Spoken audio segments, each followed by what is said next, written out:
Moacir, ainda agora você falou que entre os vários males causados, digamos assim, a poluição sonora incomoda uma certa vizinhança, o aquecimento global acaba incomodando e fazendo mal, afetando a vida de todo o planeta. De que maneira esse afetar pode ser representado? Que consequências o aquecimento global traz para o ser humano, desde dentro da sua casa até de uma maneira mais conjunta e coletiva? Olha, basicamente o que eu poderia, de maneira muito simples, explicar para você é que o efeito mais danoso do aquecimento global está sendo e será muito mais mudanças no clima, né? Secas mais frequentes e prolongadas do que antes, né? Excessos de chuva em algumas situações que não haveria, que não, antes não eram tão comuns. E principalmente no caso aqui, esse aumento do nível de temperatura, que nos últimos 150 anos a temperatura da Terra aumentou em média 0,6 graus, parece bobagem, poxa, tão pouco, não é. Isso já está provocando degelo em geleiras no Polo Norte, por exemplo, e elevando o nível da água dos oceanos. Isso pode ter um efeito. Belém é uma cidade abaixo do nível do mar em grande parte dela. Então, no futuro, se nada for feito aquecimento global, Belém vai ser uma cidade muito penalizada, por exemplo, né? Porque grande parte de Belém é sobre baixadas. Então você vai ter uma Belém alagada, vamos supor, daqui a 150 anos, né? Parece muito tempo, mas não é. Não é daqui a pouco. Né? Então o efeito é esse. Aquecimento global, quando o chinês, né, produz a sua energia basicamente usando carvão mineral, que é uma fonte de energia altamente poluidora, a poluição causada pelo chinês vai afetar Belém no futuro, porque esse CO2 que é lançado na atmosfera, basicamente, ele irá aumentar a temperatura do planeta, que é algo global. Então, o chinês se beneficiou, né, de alguma forma, mas o efeito do poluidor, né, é todo o planeta que sente. É como quem fuma, né? Você está na sua mesinha no restaurante, fumando, quem está na outra mesa lá do outro lado está dizendo, poxa, aquela fumaça está me atrapalhando, certo? É mais ou menos assim. Então, o grande problema do aquecimento global, das fontes poluidoras que causam esse problema, é que é um problema, como o próprio nome diz, global, né? O que eu faço aqui reflete no outro lado do planeta. Por isso que há uma preocupação tão grande, né? Todo mundo está imbuído dessa missão de tentar barrar, ou diria pelo menos mitigar, que essa é a palavra, diminuir esse efeito, né? Agora, quando se fala de mitigar, diminuir, a gente entra naquele questionamento do Kid, de que, na verdade, o problema não é o ser humano, o homem apenas. Tem toda uma rede por trás capitalista que faz com que se produza mais, que acabe se lançando mais gás carbônico. Como interferir nessa rede? Exato. Qual seria a solução? Existe uma solução para isso, para conseguir reduzir? Qual seria? Atitude, né? A solução é atitude. Por exemplo, será que aquela viagem que você vai fazer para o Rio de Janeiro, São Paulo, seja lá onde for que você vai ter que ir de avião, é necessária? Né? Pô, o que é que tem a ver com isso? Tem. Avião, certo? É uma fonte poluidora de gás de efeito estufa, né? Será que eu indo da minha casa para a casa de um amigo meu de carro é necessário? Por que não usar bicicleta? Por que não usar transporte público, né? Então, atitude. É uma questão de conscientização de o que cada um pode fazer para diminuir esse problema. Um problema seríssimo que se tem hoje é a utilização de veículos. Mas, Moacir, mais uma vez você volta a questão para o ser humano, você não volta para quem produz. Então, por que não controlar o volume de produção de veículos, né? Justamente. Que, de uma certa forma, é uma digamos assim, do veículo, do meio condutor que vai gerar o elemento poluidor. Com certeza, você está certo. Veja bem, mas isso já está havendo essa conscientização de uma série de governos, né? Na Europa, por exemplo, a União Europeia, hoje, eles estão realmente, vamos dizer, de mãos dadas, a maioria dos países europeus, para tentar justamente mitigar esse problema, né?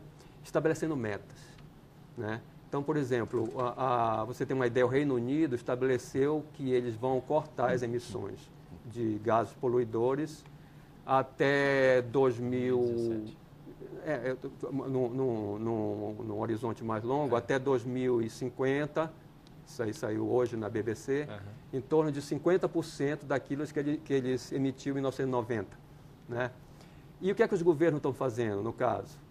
No caso do Reino Unido, mudança no combustível dos carros, coisa que no Brasil começou a ser feita há muito tempo, sem pensar nisso. No tempo que no Brasil se fez isso, foi pensando no problema da falta de petróleo. Né? Então, você está dizendo, o que está se fazendo? O que é que as pessoas estão fazendo, os governos estão fazendo? Então, mudança.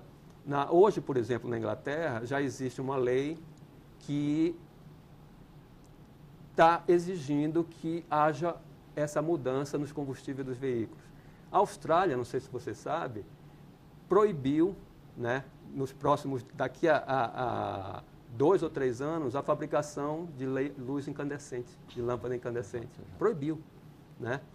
Os Estados Unidos estão tentando, quer dizer, uma indústria dentro dos Estados Unidos, uma das maiores indústrias produtoras de lâmpadas, em 10 anos eles vão parar com a produção de lâmpadas incandescentes. Né? A GE ela está um pouco contra esse problema, porque elas não querem parar de produzir luz incandescente, mas sim criar uma que use menos energia. Né?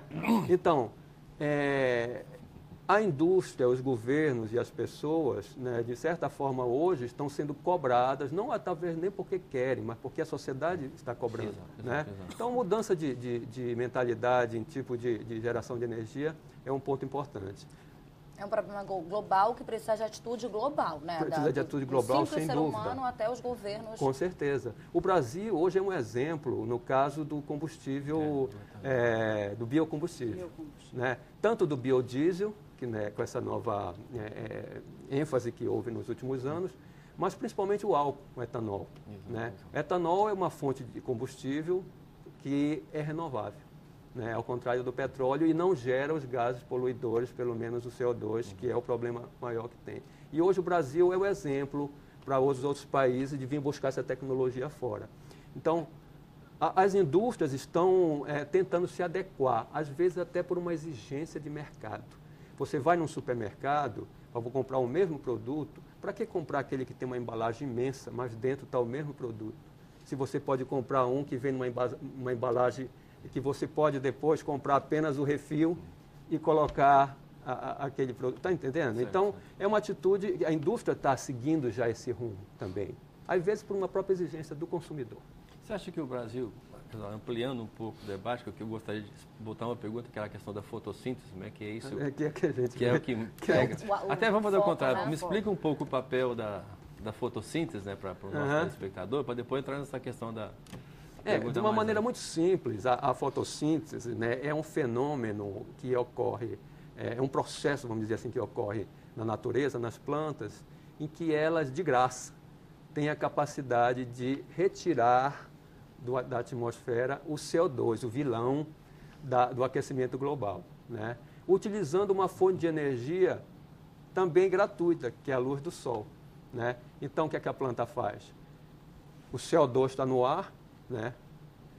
Ela precisa do CO2 como fonte de alimento, isso entra pelas folhas, a energia do sol dá força para que a planta use a água que ela absorve, mais o CO2 e transforme isso no açúcar, né, que é o alimento da planta. Então, em termos gerais, a planta, de um modo geral, e os fitoplânctons, que são aquelas algas que tem no oceano, né, tiram o CO2 do ar, né, e incorporam na sua biomassa, vamos dizer assim, nas folhas, nos troncos, nos galhos, etc.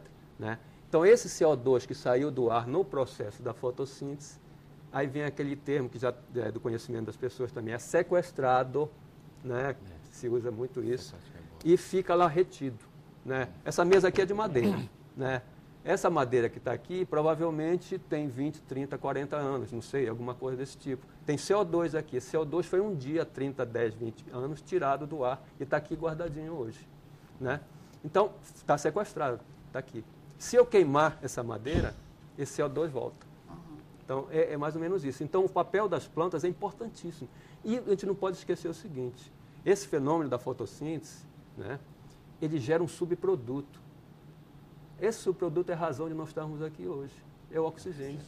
Com certeza. Então, Você tem uma ideia, por exemplo, 10 mil metros quadrados, um número, às vezes as pessoas gostam de ouvir isso, né, de um milharal, de uma plantação de milho, gera oxigênio, né, por ano suficiente para 300 pessoas, né, por dia, para 300 pessoas respirarem. Né? Então você vê o papel das plantas em nos ajudar, vamos dizer assim, a manter a vida no planeta.